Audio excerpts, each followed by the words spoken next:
Hi ladies, it's Kristi Brandstetter. Welcome back to my kitchen.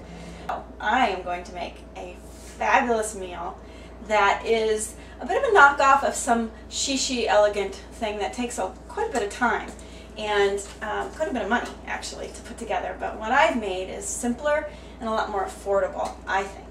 And tonight we are making individual Philly beef Wellingtons. So it is fantastic and yummy, and as my husband says, it could either be thought of as poor man's beef Wellington or rich man's hamburger. So you'll see what you think. Let's get started. First we want to start out with some beautiful fillets. Get some that are not as thick as fillets can be. You know, those babies can be like this thick. That won't work for this recipe. You want to have something that's about an inch and a half thick. And if you can't find that in the grocery case, talk to the butcher and they'll probably cut it for you. We're going to use some cremini mushrooms. These are baby portobellas and they are meaty and really yummy to saute and put on this. 2 cloves of garlic, ends up being about a tablespoon, and finely chopped. The star of the show, Philly cream cheese. Now, I did not know there were so many varieties of cream cheese, but this is really great when you need something that is softened already, the Philadelphia regular instead of the Philadelphia original. Didn't know that. Anyway, I have some beautiful chives here that I have chopped up from my garden, and we'll be mixing those in with the Philly cream cheese. The other things that you are going to need are olive oil, butter, unsalted please, salt, pepper, a little bit of egg wash, and the thing we're using egg wash for is this puff pastry. Now, puff pastry is in the refrigerated section and it's frozen.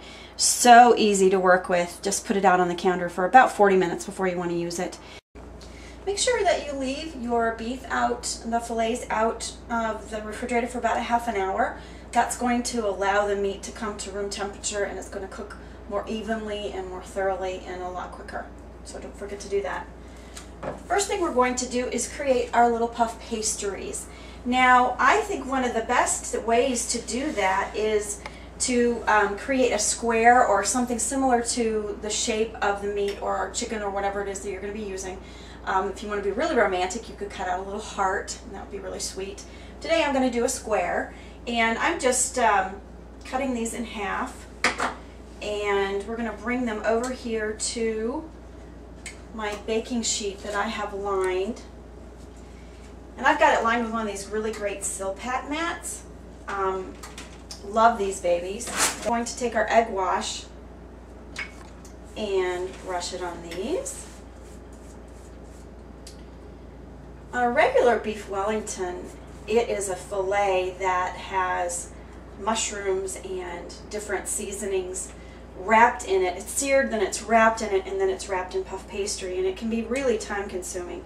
So this is my great way of doing a little shortcut for that, and you're going to love how these look. They're so cute. I like them to be puffy, but I don't want them to be so puffy, so I'm going to poke them with a fork just a little bit to create a bit of a steam holes to come out so that it doesn't just become one big poofy pocket. So I've got my holes in there with my fork. Now we're going to slide these babies into the oven.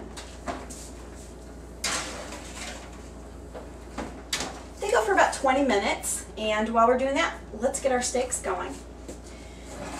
Now, these steaks have been sitting out for a little while, and I'm going to season them and get them ready for my extra hot little skillet here, which has been heating up. It's very, very important that you have a hot skillet.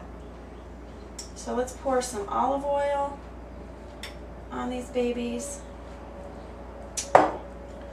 and rub that around. Makes them happy. They love the seasoning. They love the fat of the olive oil. I'll wash my hands real fast. Then we have some coarse salt, kosher salt. I want a nice amount of that. cracked black pepper, and I have it set on a little bit of a more coarse grain. I like the pepper. Use my clean hand. Grab a little more salt. And finish with our pepper. We're going to get this into our nice hot pan. Let's do one nice glug of olive oil. Let's hear that sizzle. We're also going to put in a tablespoon of butter. Now, the reason we do the butter and the olive oil together is because that gives this butter a higher smoking point, and it keeps it from burning while you're cooking your meat. Let's stick these babies in here. Oh yeah.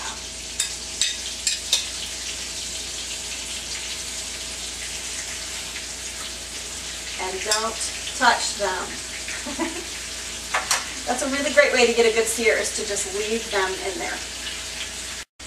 So our steaks are almost done, but I like to finish fillets in the oven. Most meat I like to finish in the oven. It gives a really nice thorough cook, and it's the way the professionals do it, right? Let's get our mushrooms going, and I'm going to, of course, use the oil and the butter and the beef stock and flavorings and the fat that I use for the steaks, because I'm telling you what, why waste something like that?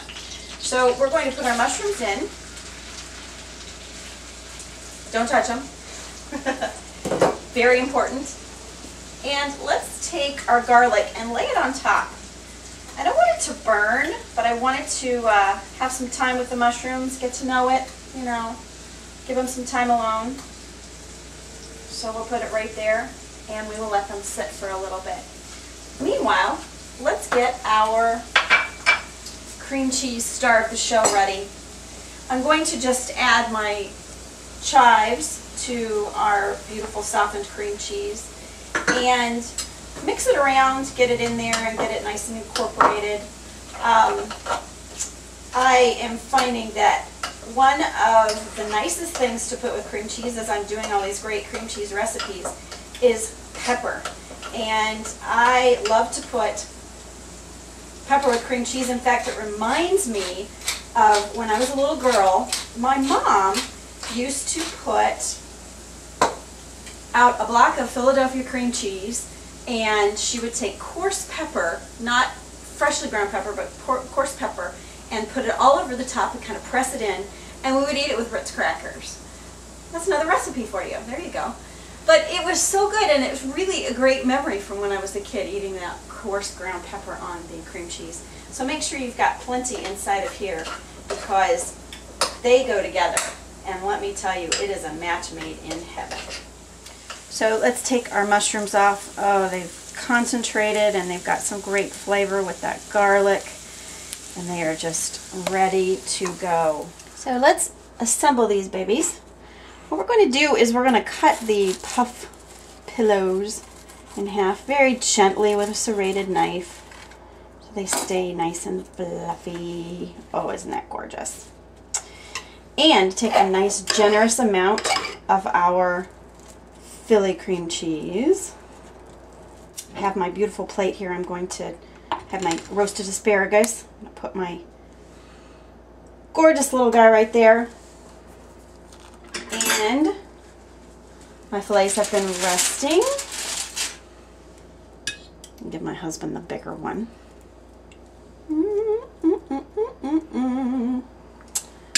Yummy, yummy.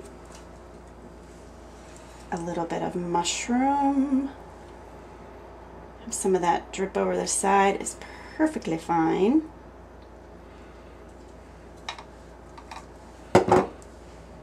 And then we're going to put his little hat on.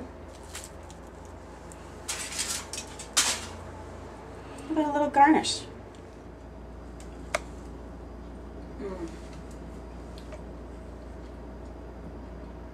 It really does melt in your mouth. And it doesn't need a sauce. It is luscious. It is, oh, it's creamy. It's so yummy. And I really, really hope that you'll try it.